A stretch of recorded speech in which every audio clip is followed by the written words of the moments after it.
Hello, everyone, and welcome to another Tuesday night Eventide stream. I am Jason Bullman. I'm the creator of Eventide and the co-designer of Pathfinder 2nd Edition. And today, I was thinking, it's October. Here we are at October. It's funny how time flies, really. It feels like just this time last year, bringing Eventide back from the dead was a bit of a pipe dream. And then, frankly, with NaNoWriMo last year, I kind of put a bunch of the pieces back together. And here we are, about a year later, in October, and we are looking at several months of kind of fun-filled creation and game design. This month has always been very special to me. And I've always liked fall, and Halloween has always been my kind of favorite holiday. And it should come as no surprise that for me, running spooky Halloween-themed games or just horror games has always been a part of kind of my bag of GM tricks. Even going back to like college and high school, where I would run horror-themed games and bring horror snacks and turn on spooky music and we'd play late at night, to more modern efforts, where frankly I did much of the same things. This has always been a good time for gaming. Everybody's in the right mood for kind of spooks and frights, and I do think this is a good time. The timing of this is going to work out rather well with my playtesting of Eventide, because the players are about to crest into the Eventide celebration, which is kind of the setting's Halloween and Thanksgiving and Memorial Day rolled into one. But that does mean I can play some spooky tricks on my players here in the coming weeks. Some of this might even start as soon as this coming Thursday, because I have another playtest session.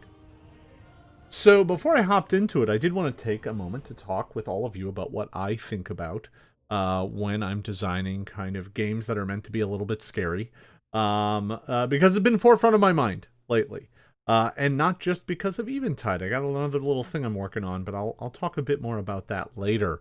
Some of you here are going to be the first people to learn a thing or two about what I have in store. But you got to keep it a secret. I'm still just teasing it on social media.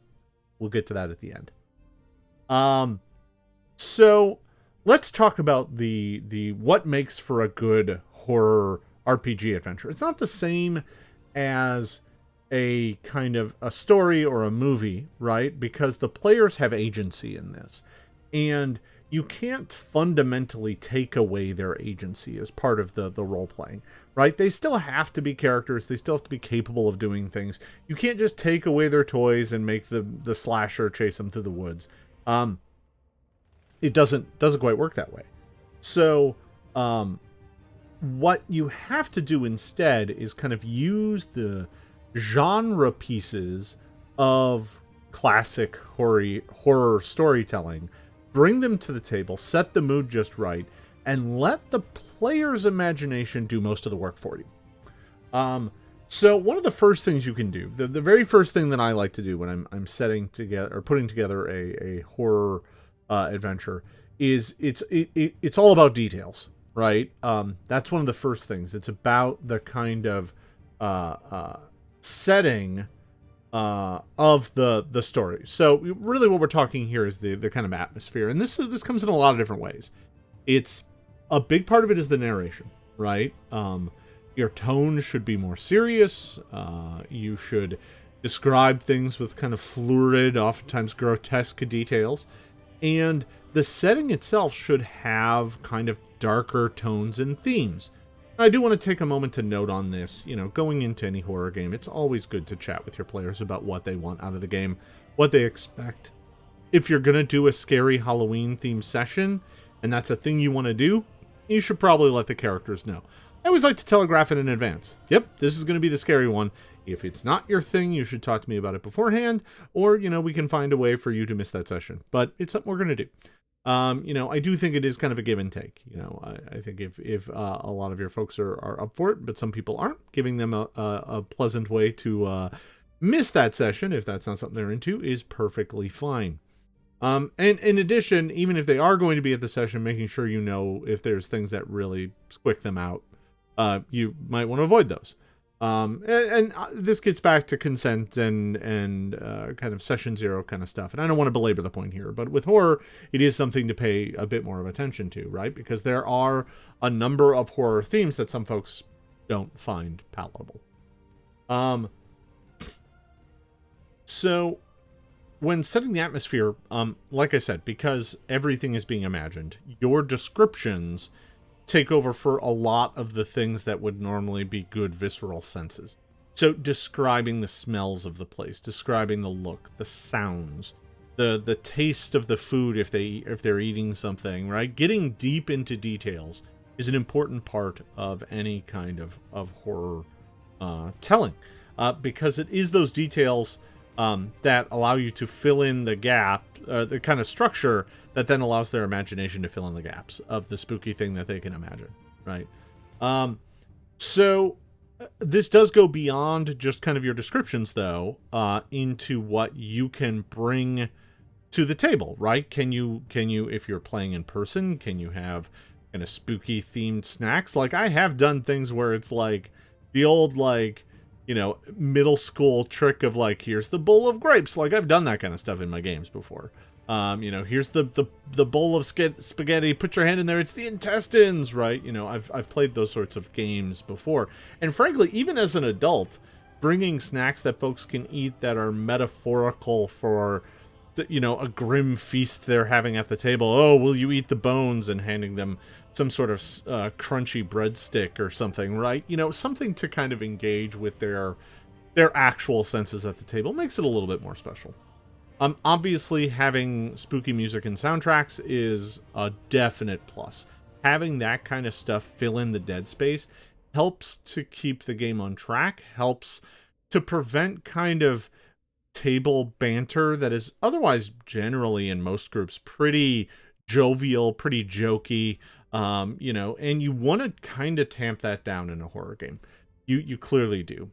And by the way, as I go through all this, what I'm going to do is I'm going to wrap it up by talking about how it applies to the upcoming parts of Wolfren's Fate. So, you know, sights, sounds, tastes, smells, all that kind of stuff. The more you can set the atmosphere, the better you're gonna do. So, next, the biggest, most important thing is to have a good villain. Have a good monster. Something that is menacing and hunting the characters, or picking off allies, or doing something terrifying, right? You need a monster or a creature that can fill that role. And to that end, there's a lot of monsters and creatures in the game that just flat out don't work. And then there's others that you wouldn't think work, but if you play with them a bit, you can find ways to make them work. Like, most humanoid creatures can work.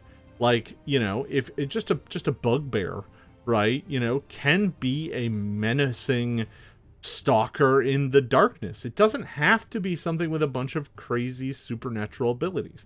I think that is a direction you can certainly go.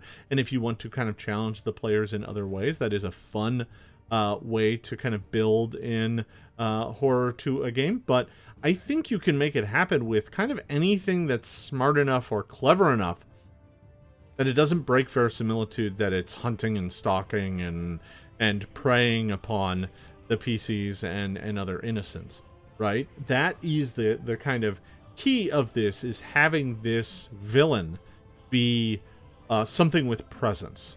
So, you know, throughout horror, you've seen the horror genre, you've seen plenty of examples where people have taken things that ordinarily wouldn't fit well in this role and made it work in this role, right? You know, animals oftentimes end up in the role of, that is the horror monster because it's demonic, or it's fiendishly smart, or it's just rabid and hungry, right? You know, Cujo is a perfect example, you know, of an animal turned into the main villain of a horror story. Most of the time it's some sort of deranged maniac or something, or some sort of creature. I think in a fantasy genre, you have a lot of latitude, right? There's a lot of different monsters that work very well as horror threats. From obviously things like vampires and ghosts, to more mundane things like an ogre makes a great villain in a horror story. A giant, a troll, any of these sorts of creatures that are smarter. But, there are other options as well, like a dragon, or, a fearsome, terrifying owlbear even would work. The key is picking one and then figuring out ways that you can tease it what it is and what it's about without revealing it. And this gets into the next thing, is that horror stories generally kind of follow certain rules. There's certain guidelines that you have to follow to really kind of make it land. And one of those is just not showing it right away. The players don't get a good look at it. They don't see it. They see its after effects. They see the ramifications of what it's doing. And even when it does finally move into attack, maybe they don't get a good look at it before it disappears. Or maybe it's hiding or striking in darkness.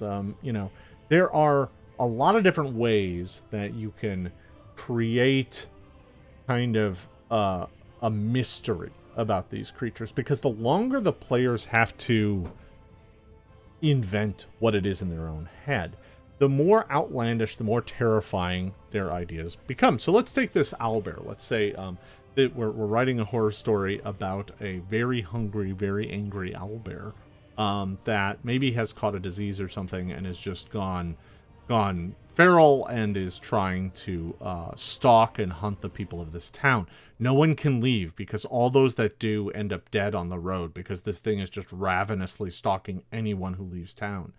And the first time they get any sense of it, right, all they find are some feathers. And they might at first think there's some aerial predator, like a rock or something like that, that is hunting the people, because they found remains up in a tree. And that's primarily just because the owlbear ripped the people in pieces and threw parts hither and yon, right? The thing about the owlbear is it will rip you to pieces. It's a terrifying monster, just like bears and owls actually are. And, so their first encounters might be investigating all of the people who have gone missing and finding just remains. Now, that gets even creepier and even weirder if your players don't immediately know how owls eat. Because owls, when they eat creatures, they tend to swallow bits of creatures whole and then regurgitate bones and fur and other things that aren't digestible, and they create these pellets.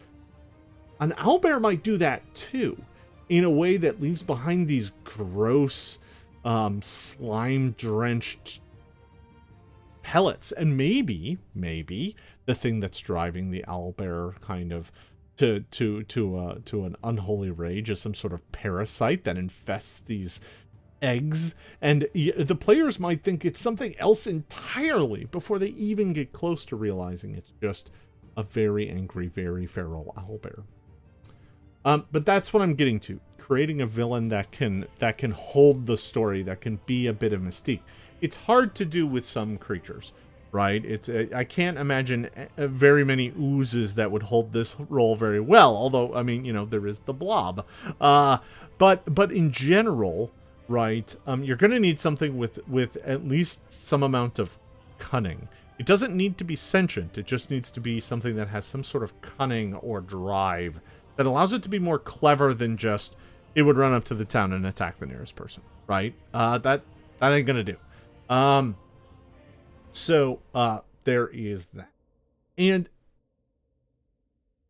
so that brings me up to the next thing, which is raising the stakes, right? I think one of the hardest things to do in a fantasy story is make the players feel like they're in a horror environment. And the reason for that is the thing that makes horror scary is that kind of loss of agency. You don't have control.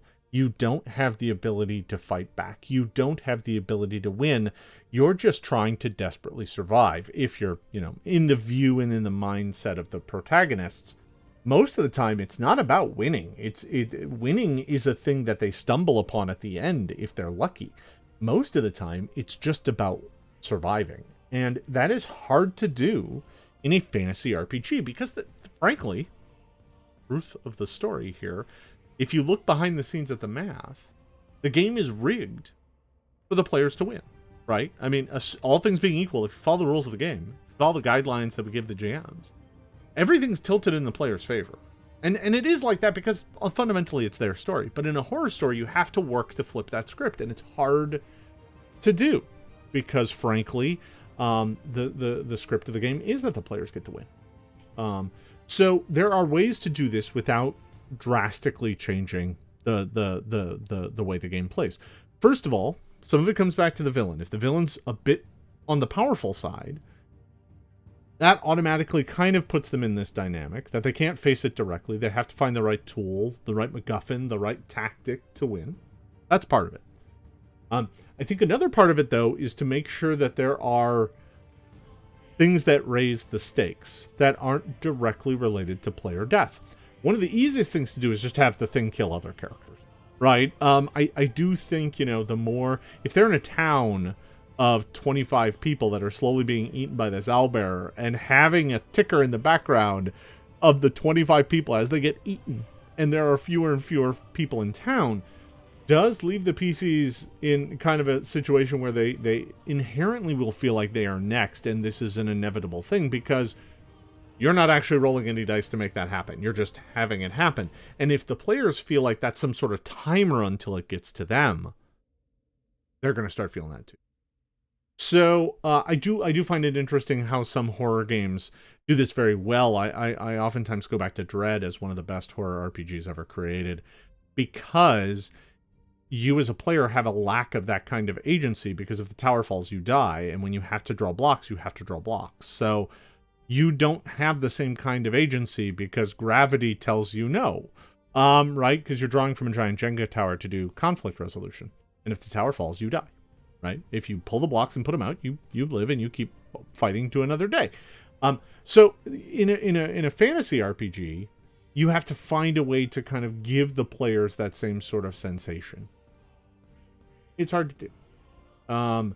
But having other characters be the ones who get offed, having the creature, not be something that they can just stand down and fight, that it is lurking out there, eating away at their resources, eating away at their friends, eating away at their allies, or just even innocent townsfolk, leaves the players in a spot where they feel like they are powerless, without actually changing the rules of the game that state that they're not, right? I think one thing that is a common mistake that you see in some horror adventures is they just take away player tools, right? It's like, oh yeah, no, you can't use magic. Magic doesn't work, right? Or, it's immune to weapons. This creature is like, that's the other side of it, is you can take things away from the players, or you can make things that the players normally use just don't work on the monster. I don't know that either one of those is super satisfactory. I think in some cases having a monster that has some resistances and immunities that have to figure out how to overcome can be fun, but those have to work within the fiction of the world. They can't feel like it's just a GM cheat. So for example, if they're facing a ghost and they don't know it's a ghost at first and they keep trying to hurt it and they just aren't having any luck because their weapons pass right through it, they might feel like you are hacking, that you are cheating the system. But in reality, you're just following the rules, that it has double the resistance against non-magic weapons. And as a result, they can't really hurt it. So they have to find a way to get a magic weapon or a blessed weapon or something like that to hurt the ghost that is stalking them and hunting them and killing the townsfolk, right? That works as well. In our owlbear example, it might just be that the thing has a tremendous amount of hit points, and it's just like their small attacks don't do anything to it, and every night it goes back to where it's lairing and rests up and regains hit points and is ready to fight them again the next day. And it's not that they're not doing wounds to it, it just seems unkillable because it's a big owlbear, right? That could work, right? But I don't think you want to do a thing where now the owlbear is incorporeal, right? I mean, you could tell a ghost owlbear story, but you're stretching it down. So that is an important element. Now, I think there are kind of two.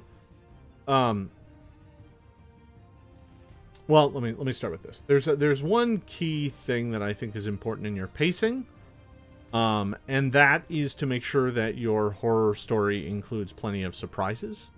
It can't. The more formulaic it is, the more that the players feel like they are guessing what's about to happen, the less they feel frightened, because they feel more in control. They feel more at ease if they themselves can predict what's about to happen. So to some extent, you have to work kind of hard to make sure that the players cannot guess where you are taking the story. And frankly, the best way to do that is just by having some surprises, some twists, some turns that they are not seeing coming. And I do think that is a kind of important component of any horror storytelling. And finally, and this is kind of the censure and oftentimes the thing that gets overlooked in tabletop RPG settings, is motivation. Why is any of this happening, right? I do think it's real easy to be like, yep, there's a feral owlbear and they just attack the town and they kill it and story over. And they never really learn what is going on. However, you can change that very subtly. In this story, for example, if we were doing the killer owlbears, at the start of the adventure, when the players arrive in town, there are some hunters who are proudly displaying their kills, and maybe they, recently killed a bunch of bear cubs, or strange bear cubs, that they didn't really know about, and they're very proud about that, and it's just a footnote at the very beginning. But at the end, you learn that that's the owlbear's cubs, and they killed its cubs, right? And you don't piece that together until the end. But I do think that speaks again to why is this happening? How is this happening? Because remember, you're doing a tabletop RPG, not a movie. You don't get flashbacks necessarily in a tabletop RPG, but you because you can't. I have seen horror games that do this, by the way, but generally speaking, in your fantasy horror games, you don't get to do scene cuts where you do just exposition that the players never really know, or that the characters never really know, but the players are cued in on, right? That doesn't really land as well in an RPG, so you have to kind of make it something that the characters themselves can actually discover, and that kind of is usually part of the kind of denouement, the wrap up of the story, that is the conclusion and the satisfactory kind of, now everything is at peace and we all know why this happened and where it happened and what's going on. So those are all the things that I think are key and critical elements in a horror story. How does that relate to Wolfren's Fate? The Wolfren's Fate has the part 2, the second half of part 2 has the Eventide. What's happening during the Eventide Festival? Well, the Gaunts are moving against the player characters during this part of the story.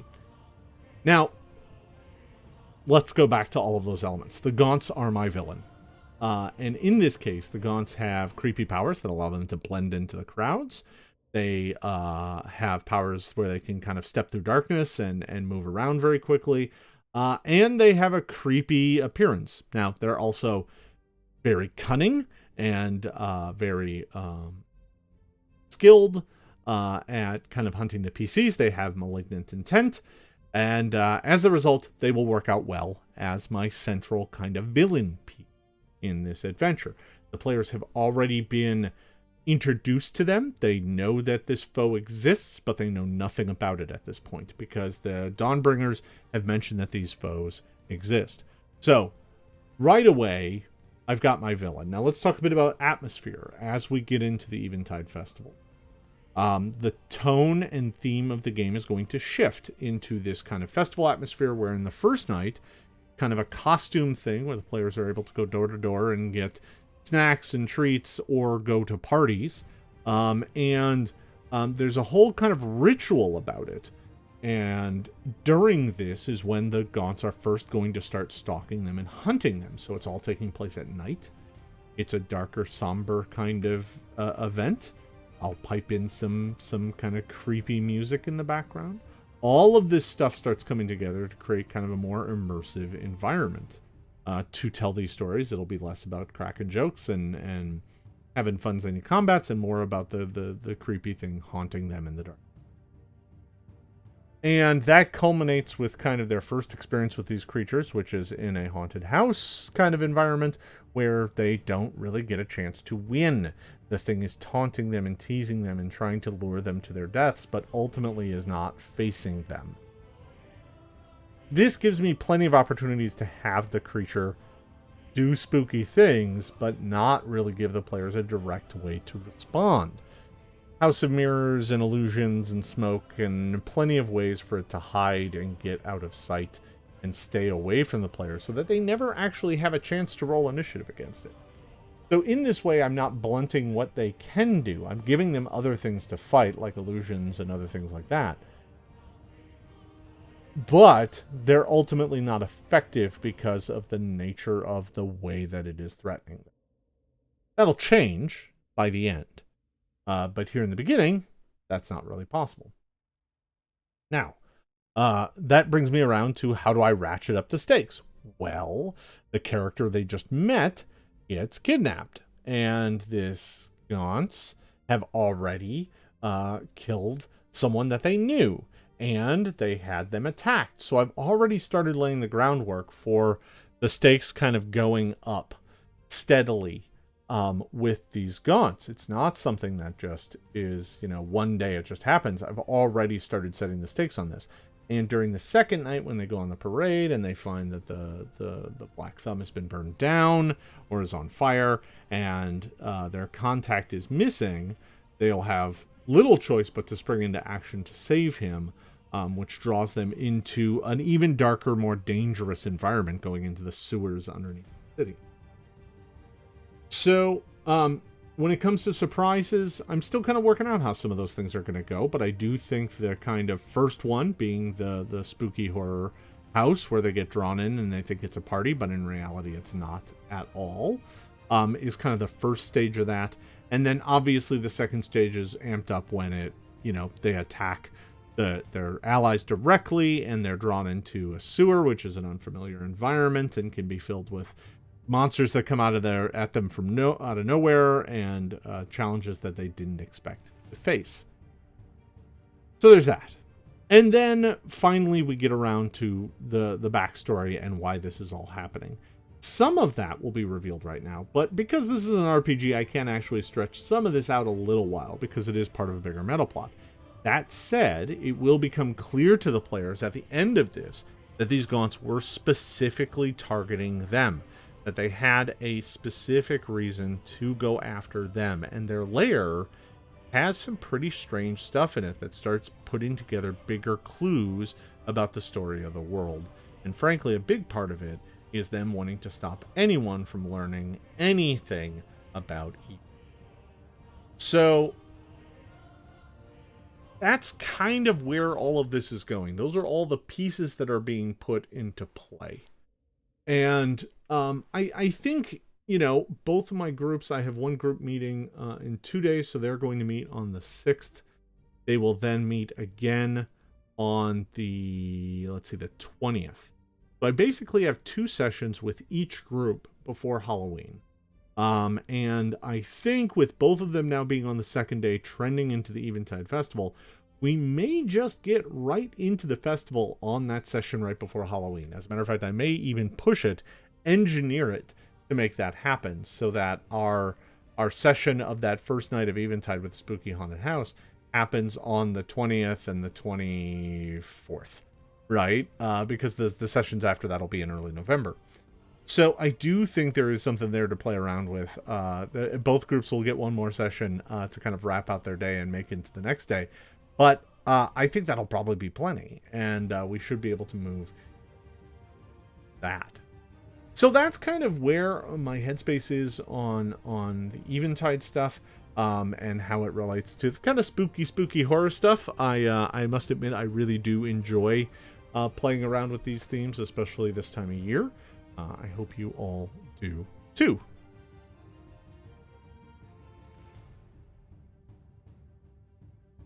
So, looking at things, there's only a couple folks here, so you will be the first people to know. I want to talk a little bit about what else I got going on right now, because as I said, I'm kind of held up right now on an element of the first part of Wolfren's fate. It is endlessly frustrating to me, and I am frankly going to have to start thinking of some other alternatives. I don't really want to get into it here because I don't want to discuss all of my business dealings, but the first part of Wolfren's fate is just held up right now, and as a result, it's kind of slowing down most of my other processes. But that said, I am working on some other stuff, and because as a game designer, I always have several irons in the fire. This year alone, my hands have probably touched 8 or 9 different game ideas, some of which made it further than others. That is the kind of other curse of being a game designer, is that, you work on a lot of things and not all of them actually come to fruition. But one thing kind of has, and I want to say that it's not quite done yet. I'm still working on it and writing on it, but it will be done sometime in the next week or two, because otherwise it doesn't really matter. So I'm burning the midnight oil working on this other project. This doesn't mean, of course, that I'm not working on Eventide, because I'm still playtesting stuff. I'm still writing stuff.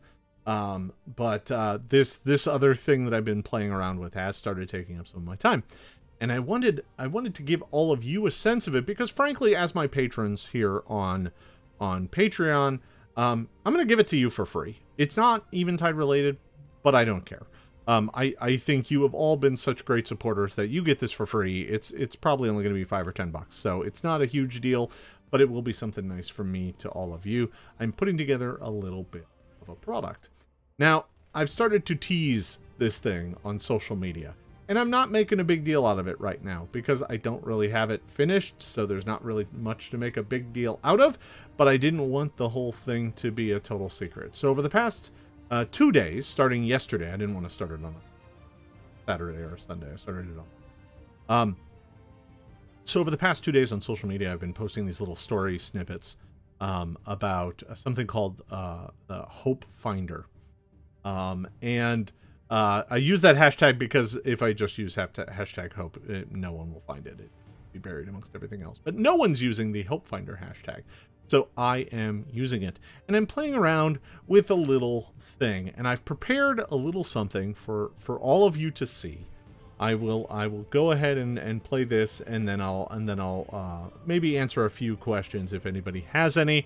There's not too many folks here, so if you got a question, you'll probably get it answered. But I want to show it to all of you. So here we go. Let me go ahead and let me just play this, and I'll let this roll.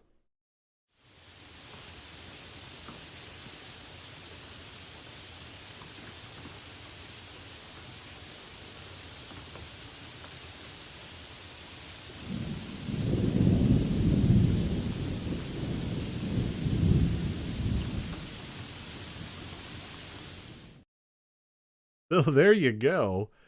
That is my little secret. You are the first people to know about it. I have been tinkering around with doing basically what I call a hack of Pathfinder 2e for about 4 months now. I've been playing around with just kind of altering and changing the rules of Pathfinder to make a slimmed down modern survival zombie game. It's not a full game. You still need Pathfinder 2e to play it.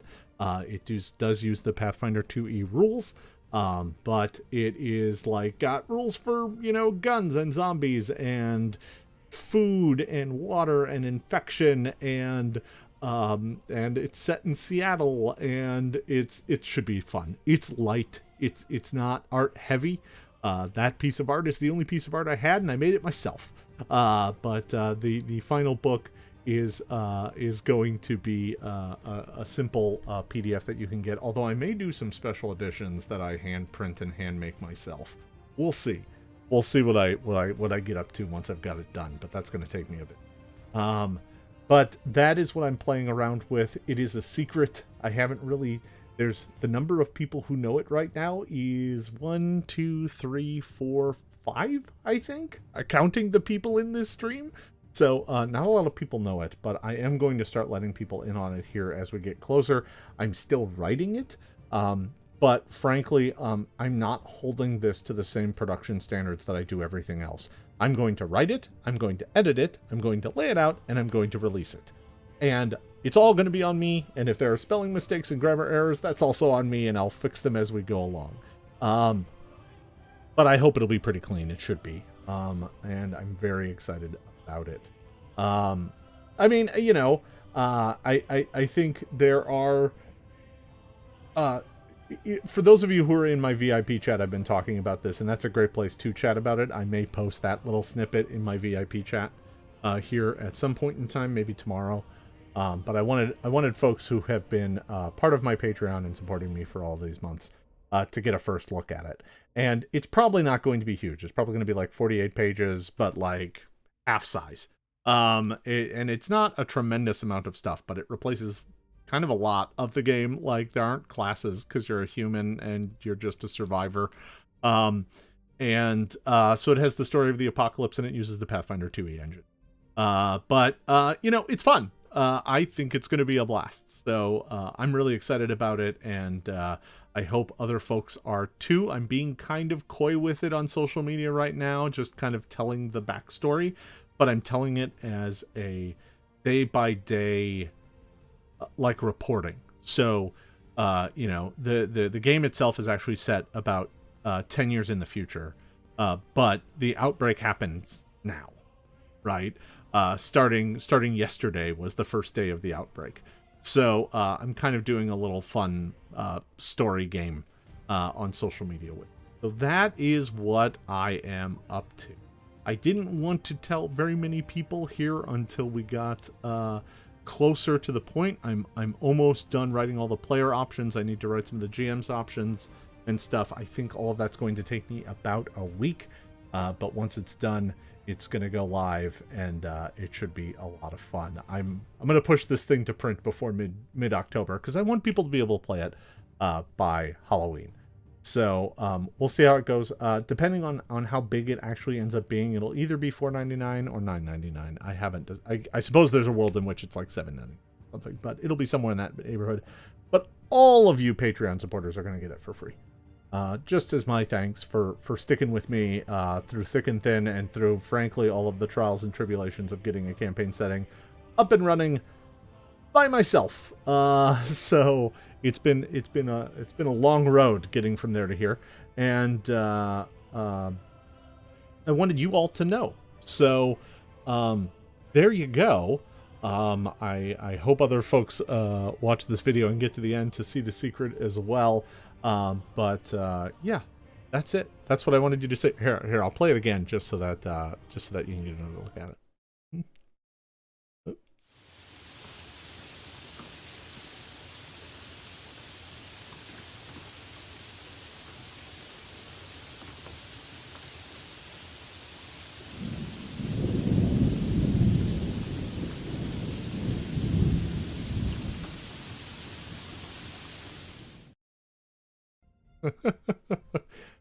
Yes, it turns out I've learned how to do a lot of crazy things in After Effects, like make animated clouds. So yeah, there you go. All right, folks, I got another stream coming up here in about 20 minutes. I'm going to actually cut this a little short here today just so that I can get a few things ready for my upcoming stream. So I want to thank you all for watching. I want to thank you all for your support. Obviously, I couldn't do any of this without all of you. I hope you are as excited as I am for the upcoming Halloween season. This is kind of, as I said, this is my favorite time of the year, and I am genuinely looking forward to running my players through some of the scarier parts of Wolfren's fate. Folks, I want to thank you all for watching. The next stream will be a week from now, and that'll be after more playtesting. So, you know, depending on how that goes, we may talk about the playtesting, we may talk about the upcoming bits and pieces. I don't know. We'll see what there is to talk about a week from now on Tuesday. I am going to hop over to Twitch here in just a few and play some more Wrath of the Righteous. So thank you for watching, everybody. We're going to keep this a little short here this week and call this good. So thanks, everybody, and we will see you next time.